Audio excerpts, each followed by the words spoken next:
¿Alguna vez te has preguntado si hay un pequeño ser dentro de tu cabeza hablándote?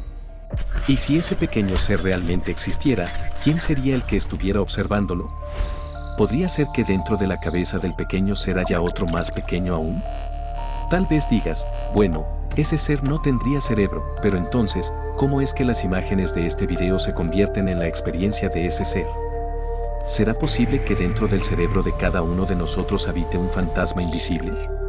Nuestro gran filósofo René Descartes pensaba algo muy parecido. Él creía que nuestra alma es como un espectador sentado dentro del cerebro, como un piloto dentro de un robot Gundam, viendo el mundo a través de una pantalla proyectada por los sentidos, y luego guiando nuestras acciones por medio de la glándula pineal. Hace 600 años, antes de que la ciencia y la comprensión pública florecieran, este dualismo mente-cuerpo era ampliamente aceptado. Se difundió junto con la famosa frase, pienso, luego existo, y sigue siendo influyente hasta hoy. La idea de un pequeño ser dentro del cerebro, capaz de dudar y pensar, forma el núcleo de cómo imaginamos el yo. Pero aquí está la pregunta, si nuestro cerebro realmente tuviera una pantalla para mostrar todo lo que experimentamos, esa pantalla necesitaría un interruptor neural. Al estimularla, debería aparecer una imagen completa, colorida y vívida. Claro, aprendimos en la secundaria que la luz entra al ojo y forma una imagen invertida en la superficie del cerebro. Pero los libros de texto están un poco desactualizados. La información visual que recibimos no se junta en un solo centro tipo pantalla. En cambio, se descompone en partes, formas, colores y más, y se dispersa por la corteza visual en la parte trasera del cerebro. Desde allí, la información fluye por dos caminos, la vía dorsal y la vía ventral. La vía dorsal responde a la pregunta ¿dónde está esto?, mientras que la vía ventral responde ¿qué es esto? En otras palabras, después de recibir la información del mundo exterior, el cerebro solo la codifica entre neuronas sin un punto central que unifique estos fragmentos en una imagen completa. Esto significa que simplemente no existe una pantalla unificada en el cerebro. ¿No me crees? Piensa en el fenómeno de la ceguedad cortical que vimos antes.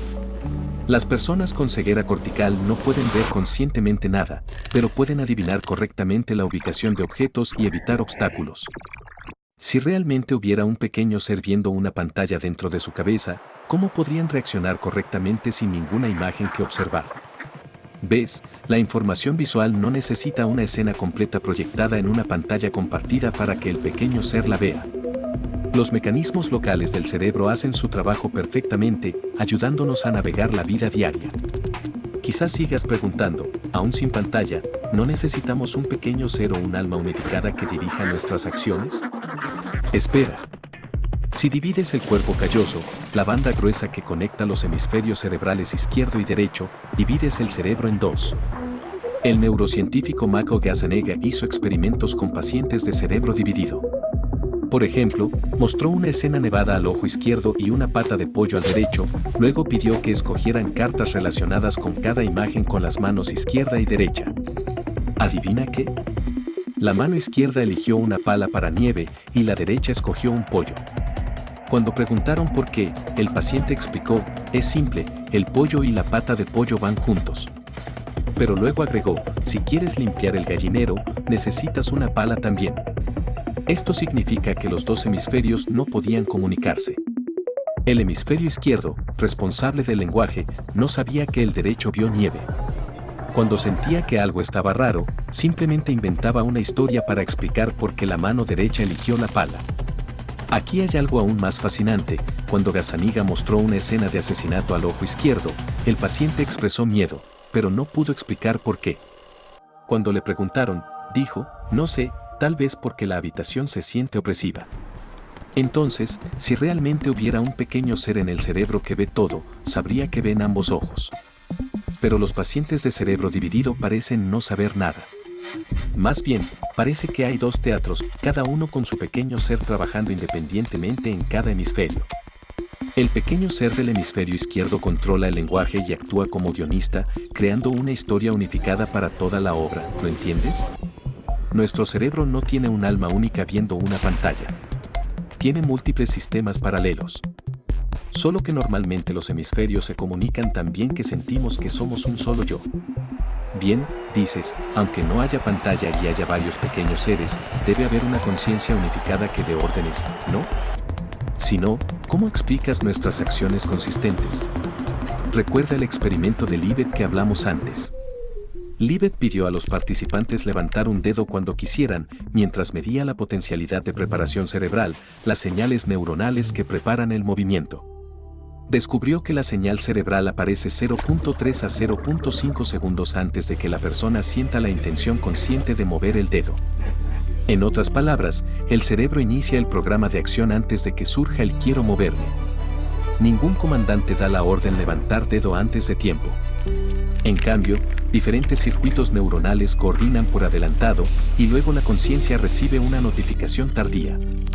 La autoconciencia es como un pequeño ser en la audiencia, viendo una escena ya en progreso y diciendo, oh, levanté la mano. El cerebro es más como un piloto automático, y el pequeño ser solo compra boleto después. Así que, según esto, Descartes estaba equivocado. Pero, ¿por qué aún sentimos que somos conscientes? El filósofo Daniel Dennett propuso el modelo de múltiples borradores que combina estos hallazgos. En lugar de una sola pantalla, múltiples guionistas trabajan a la vez en distintas regiones cerebrales. Como blogs en redes, módulos neuronales escriben borradores basados en información visual, auditiva y sensorial. Estos borradores se editan, se superponen y compiten. Si algunos se vuelven populares, se difunden por centros de lenguaje o memoria de trabajo, formando la lista caliente del cerebro. Eso es la conciencia. En este modelo, el pequeño ser se jubila. No hay teatro central, ni guión único, ni audiencia, ni instante preciso de conciencia. Cada región cerebral actúa y observa, con información compitiendo y circulando de forma descentralizada. ¿Aún escéptico? La teoría del espacio de trabajo global, el modelo dominante en neurociencia, ofrece una explicación parecida pero más sistemática. No destruye el teatro cerebral, lo reforma. El cerebro es un teatro, pero solo el contenido bajo el foco de atención se transmite globalmente y se vuelve consciente, recordado o útil para actuar. Detrás del escenario, procesos inconscientes están listos para entrar. Cuando algo urgente ocurre, como un ruido fuerte, compite por el foco y se convierte en el nuevo contenido consciente. Al igual que en el modelo de múltiples borradores, el pequeño ser queda fuera. El foco lo maneja una red atencional, una regulación interna del cerebro. Tal vez preguntes, ¿por qué, en todas las culturas e historias, sentimos que hay un yo dentro? Porque el yo no es una cosa física, es un centro narrativo. Como el centro de masa en física, útil, pero irreal.